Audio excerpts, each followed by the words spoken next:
Halo, the TV series, we're diving into episode 3, Emergence. So be sure to like the video, subscribing's great, and of course, if you have questions or comments or thoughts on the third episode of the series, I'd love to chat about it. And, if you'd like to see more coverage of the Halo TV series as it progresses, let me know.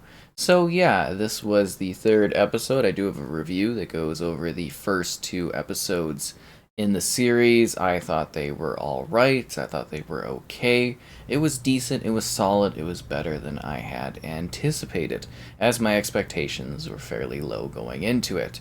Did I necessarily think it was the best show ever? No, not for sure. Yeah, definitely not.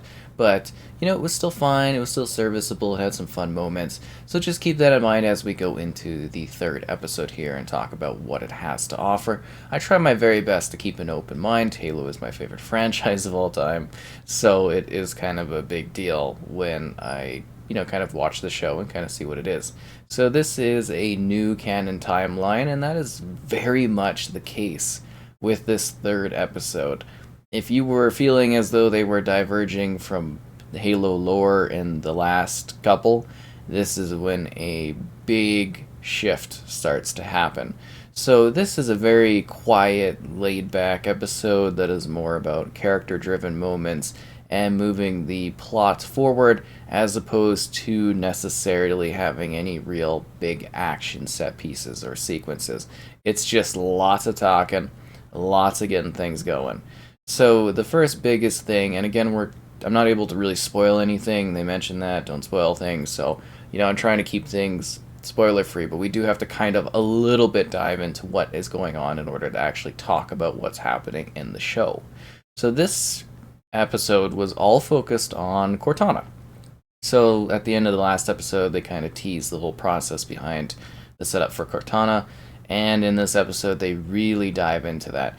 Now, the format of which Cortana injects or is sort of connected to the Master Chief in this particular show, I really don't agree with how they've done it.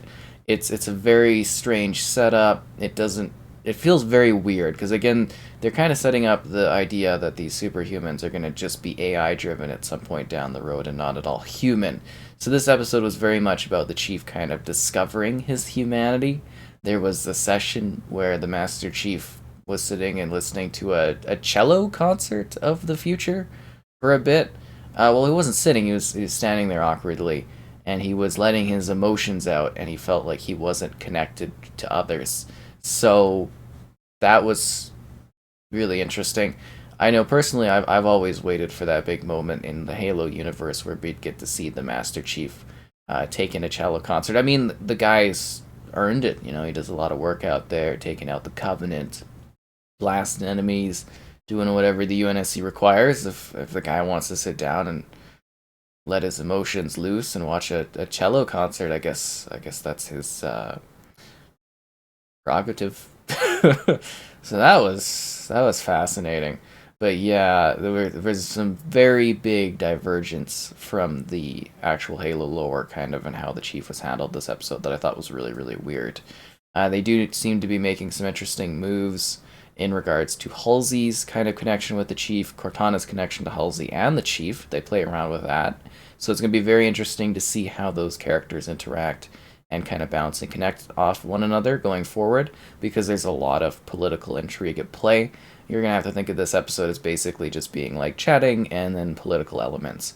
So we've also got basically on the other side of things, the Key's daughter there is getting a little bit of a bump up in regards to what she's able to do. So it'll be interesting to see how that character is used going forward, as she's also playing her side of the political I guess you would say, spectrum there, political side of wherever she's trying to make her way up in the UNSC.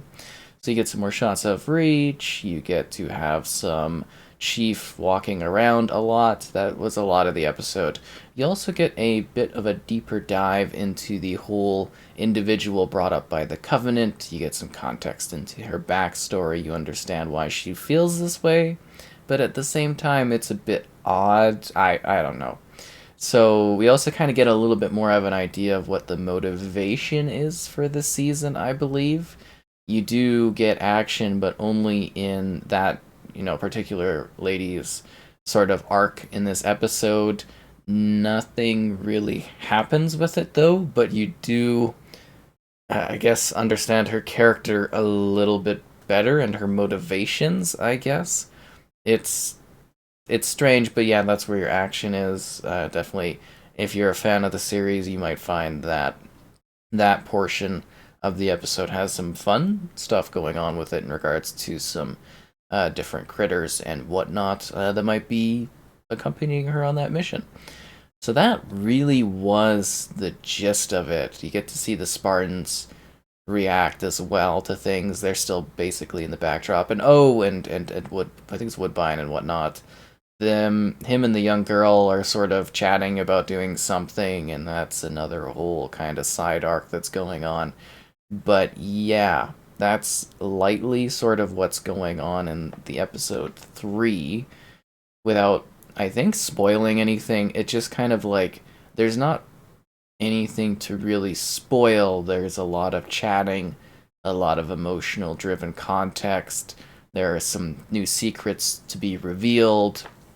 It wasn't like, if you were having problems with the slowness of some of the episodes in like the previous two episodes, this one really is calm, laid back, and lots of chit chat. There's literally almost no action that I could think of, but it does fill in some background story to our characters. It does move the plot forward.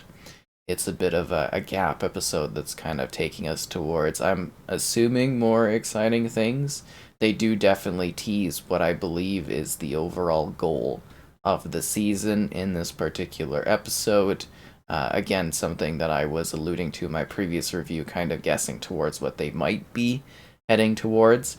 So things are a little bit more clear now, I guess I would say. So that was intriguing. It was an alright episode. Like, you really have to look at this as being like, hey, they're developing story, they're developing characters, they're giving you context into the Master Chief. He wants to be more than just a soldier, apparently. I don't know. Something like that. They dive into it a little bit, I guess, in the games in like Halo 4, but I think that handles that aspect a little bit more in the action context, whereas this is a bit more of Master Chief sitting down and watching a cello concert for an extended period of time, which, again, he totally earned that. So I wasn't really thrilled with this episode. The disconnection from some of the lore was really disappointing, particularly in how they've handled the connection of Cortana and the Chief in this one. But, I wasn't too... I didn't mind how the Cortana looked. I think she was fine in this. Performances were pretty good. It's an alright episode. I think it was a weaker one, but I am intrigued to see where it's headed, as they are teasing some more exciting things down the road. And if you've been wondering about the backdrop, that's just from the trailer. That's not like any sort of exclusive special image or anything like that. It was just from the trailer. They didn't give me any screenshots or anything to work with, so yippee! Be sure to like the video, and subscribing is great as well. And of course, if you want to see me cover more of the Halo episodes and talk about them more in depth, let me know. But this was fun, and hope you're enjoying the show, or at least let me know if you are. I'm actually curious what people's thoughts are on the show.